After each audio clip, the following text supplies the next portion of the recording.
JNM admission form 2022-23 को लेकर जिसकी मेरिट लिस्ट जारी कर दी गई है, लेकिन उसमें सभी को काफ़ी ज़्यादा गड़बड़ियाँ नज़र आ रही हैं। तो आइए उन गड़बड़ियों के बारे में भी बात करेंगे कि क्या क्या गड़बड़ियाँ हैं। काफ़ी लोगों के नाम नहीं है लेकिन उनकी मेरिट लिस्ट में जो कैंडिडेट है उससे कम है, तो उसका एनालिसिस करते हैं। तो आइए देखते हैं उन सभी चीज़ों को कि क्यों उनके नाम नहीं है, क्या है। आइए उस प्रॉपर वे में उन चीज़ों को बताएंगे और कैटेगरी वाइज कितने ज़्यादा लोग सेफ हैं कि यहाँ तक कि अगर उनके नाम होंगे तो वो अपना कॉलेज गवर्नमेंट कॉलेज पा जाएंगे। ये आप जो वीडियो है विधिवत देखिएगा, इसका हमने पूरी 45 पेज की मेरिट लिस्ट का एनालिसिस किया है हमने। उसके बारे में हम आपको पूरा का पूरा जो है डिटेल में समझाने की कोशिश करेंगे। तो आइए आपके काफ़ी हद तक कन्फ्यूजन्स दूर हो जाएंगे। देखिए यहाँ पर हम आपको बता दें कि ये मेरिट लिस्ट जारी की गई थी। ये 45 पेज की पूरी पीडीएफ है। जिसको समस्या थी वो पर्टिकुलर ईमेल पर मेल कर रहा है। तो यहाँ पर आइए हम आपको दिखा देते हैं कि 453 सीट्स हैं। देखिए 453 सीट्स हैं टोटल की टोटल।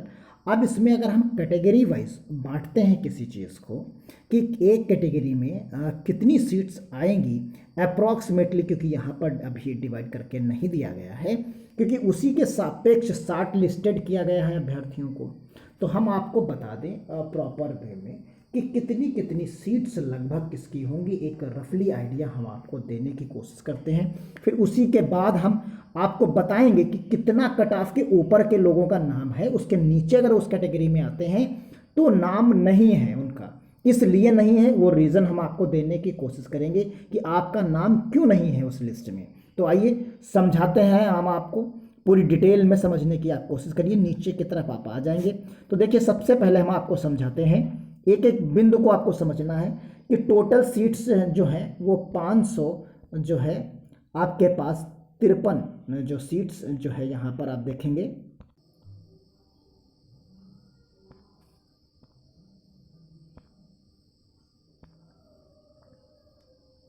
तो आपने प्रॉपर वे में चीज़ों को देखा। एक बार हम आपको और समझा देते हैं। देखिए जो 543 सीट्स हैं उसमें अनरिजर्व्ड की जो हमने सीट्स आपको बताई, वो अनरिजर्व्ड सीट्स में आपकी 182 सीट्स हैं और ओबीसी की जो सीट्स हैं वो 122 हैं, ईडब्ल्यूएस की जो हैं वो 45 हैं और फिर उसके बाद एससी की जो सीट्स हैं वो 63 हैं, एसटी की जो सीट्स हैं वो आपकी 71 हैं, 31 हैं और 10 जो है वो आपकी पीएच की हैं। टोटल जोड़ेंगे 153 आ जाएंगी। अब 182 की बात करते हैं। 182 के सापेक्ष कितने लोगों का इसमें चयन हुआ है।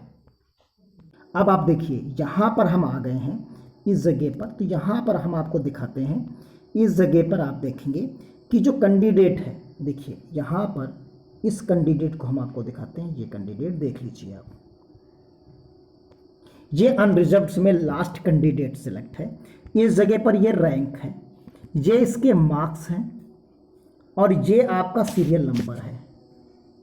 अब आप देखिए समझिए चीज़ों को, आप प्रॉपर वे में समझने की अगर कोशिश करते हैं और आप समझ पाते हैं तो 100 जो है यहाँ पर आपके पास 182 सीट्स थी, लेकिन उसके सापेक्ष कैंडिडेट बुलाए कितने गए हैं काउंसलिंग के लिए, 469 ये कैंडिडेट बुलाए गए हैं। यानी जो 86.286% है, यानी इससे कम का कोई भी अनरिजर्व्ड कैंडिडेट सेलेक्ट नहीं होगा। अगर इससे कम आपका है तो आपका मेल करना बेकार है, उसका कोई मतलब नहीं है। यानी ये मैक्सिमम कट ऑफ गया है इसका, यानी 80 जो मिनिमम कट ऑफ है 86%, यानी हाई स्कूल और इंटर का दोनों का जोड़ के उसको 2 से भाग देने के बाद जो बनता है वो ये है।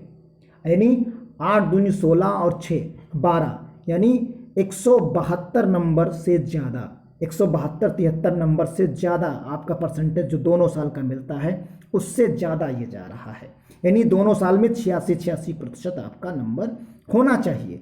अगर इतना है तभी आपका नाम इस मेरिट लिस्ट में आएगा, अगर आप जनरल कैंडिडेट हैं तो।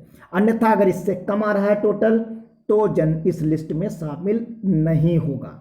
अब आप कहेंगे कि सबसे नीचे अनरिजर्व्ड का तो दिख रहा है वो 40%, 50%। तो वो भी आपको हम अब समझाएंगे। देखिए, अब उसके बाद कर लेते हैं बात ओबीसी की। अब यह आप देख लीजिए, ये कैंडिडेट जो ओबीसी की जो सीट्स हैं वो 122 हैं। तो ये सीट बुलाया कहाँ तक का गया है, 889 नंबर तक, सीरियल नंबर तक।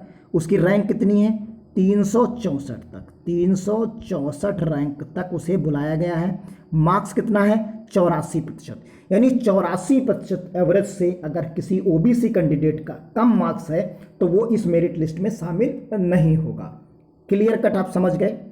ओबीसी 84, वो जनरल 86, आप क्लियर कट समझ गए होंगे। इससे कम वाला शामिल नहीं है। अब बात करते हैं एससी की। आप देखिए यहाँ जो अगर ईडब्ल्यूएस में आप आते हैं, तो ईडब्ल्यूएस में अगर आप आते हैं तो आप सीरियल नंबर पाएंगे 1164, आपका प्रतिशत होगा 79, रैंक होगी 622। यानी आपकी सीट्स कितनी हैं, 45 हैं, लेकिन आपकी रैंक कहाँ तक आपको रखा गया है काउंसलिंग के लिए, 622 तक, 622 तक रखा गया है अगर आप ईडब्ल्यूएस में आते हैं। और आपका सीरियल नंबर रहेगा 1164।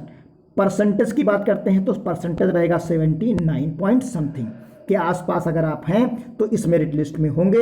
इससे कम होंगे तो मेरिट लिस्ट में आपका नाम नहीं आ सकता, नहीं जुड़ सकता। Clear cut. अब बात कर लेते हैं एससी का। आप एससी देखिए, एससी का जो सीट है वो 1100 सीरियल नंबर तक है। इसका परसेंटेज जो है 82.083 है, यानी इससे कम है तो आप इस लिस्ट में शामिल नहीं हो सकते। ये एससी का यहाँ पर है। इसकी रैंक आप देख सकते हैं, रैंक इसकी जो है 491 है, यानी 491 वाले से नीचे। तो यहाँ पर आप देख सकते हैं पूरा 491 तक आप यहाँ पर जो है शामिल है। इससे नीचे वाले प्रतिशत के लोग एससी कैंडिडेट भी शामिल नहीं होंगे। अब आप देख लीजिए एसटी का, एसटी 78% तक अगर है तो वो सेफ है, इसके नीचे का नहीं होगा। रैंक 703 तक, यानी आपका अगर परसेंटेज 78.683 है तो आप इस मेरिट लिस्ट में शामिल हो सकते हैं। इससे ज़्यादा है तो शामिल हो सकते हैं। इसके नीचे अगर जोड़ने पर आ रहा है, भाग देने पर, तो आप शामिल नहीं होंगे, आप मेल कितने भी करें। क्लियर हो गया। तो ये एससी एसटी का। अब आप बात करेंगे कि नीचे की तरफ क्यों ऐसे अनरिजर्व्स आ रहे हैं, तो देखिए यहीं पर आपको हम दिखा देते हैं। अगर आप जूम कर लें, देखिए यहाँ पर आपको अनरिजर्व्स नजर आ रहा होगा। इससे डाउट हो रहा होगा, ये अनरिजर्व्ड कैंडिडेट देख के आपको लग रहा होगा कि 77 वाला भी शामिल हो गया। तो यहाँ जो ये कॉलम बन के आ रहा है, ये हैंडीकैप्ड का है, और ये इधर की तरफ जो आ रहा है वो फ्रीडम फाइटर का है, यानी एक्स जो है आर्मी और एक्स सर्विसमैन का है। तो ये रिजर्वेशन लगने के बाद ही वो जो है उनका परसेंटेज नीचे की तरफ गिर गया। तो यहाँ पर आप देखेंगे कि नीचे भी अनरिजर्व्ड आ रहा है, तो वो इसीलिए आ रहा है क्योंकि उसके में एस यहाँ पर हैंडीकैप्ड के रूप में, यानी वो पीएच की कैटेगरी में जाके जो है सेलेक्ट हो गया है। अब कुछ लोग ये कह सकते हैं कि यहाँ पर जाकर ये क्या हो गया, यहाँ तो सब में नो नो लिखा हुआ है, यहाँ भी नो लिखा है, यहाँ भी नो लिखा है, तो ये मिसप्रिंट हो सकती है। ये पीएच का ही कैंडिडेट कोई है जो या तो उसने गलत तरीके से फॉर्म अप्लाई कर दिया है या जो भी कुछ किया है, इसलिए इसका नाम यहाँ पर आ गया है। लेकिन ये ओपन कैटेगरी में नहीं हो सकता, यानी ये पीएच ही है।